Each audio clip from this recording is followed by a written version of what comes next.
আজকে কথা হবে বস কিছু প্রবাসী কামলাদেরকে নিয়ে। তারা সৌদি আরবে থাকে, ঠিক আছে, সেটা কামলার বাচ্চারা সময় থাকতে ভালো হয়ে যায়, নয়তো কিন্তু এই যে রড 5 মিলি রড ঢুকে দেন। তো কথা হচ্ছে আজকে কথা হবে এই জাফরের এই কন্ডম দুর্ঘটনার মাথার চোখকে নিয়ে। তো সবাই থাকবেন, ভিডিওটা দেখবেন আর ভিডিওটা বেশি বেশি শেয়ার দিবেন। কিরে মাথার চোখ খ্যাঙ্কির ছেলে, তুই প্রবাসীদেরকে গ্যালাস মানে? এই খ্যাঙ্কির ছেলে, তুই কি জানিস প্রবাসীরা দেশ চালায়? এই খ্যাঙ্কির ছেলে, তোর প্রবাসীরা কি করছে? তোর মায়ের সাউয়া ফাটাতে যাচ্ছে। খ্যাঙ্কির ছেলে মাথার চোখ, হ্যাঁ? এই শুয়োরের বাচ্চা, তুই প্রবাসীদেরকে গ্যালাস কেন? শুয়োরের বাচ্চা, হ্যাঁ? আর মেন কথা হচ্ছে তোর মা চায়নাতে গেছিল নাকি চায়না থেকে লোক আসে তোর মাকে ছুঁতে গেছে, সেই কথা বলবি। শালা চায়না যার সন্তান মাথার চোখ খ্যাঙ্কির ছেলে প্রবাসীদেরকে গ্যালাস মানে শুয়োরের বাচ্চা।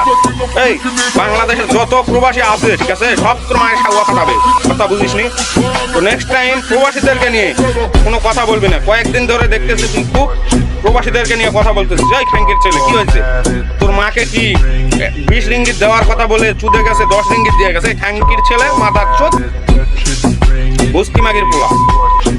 একটা জুতা দিয়ে মারা খাম করে বেড়া দেবো।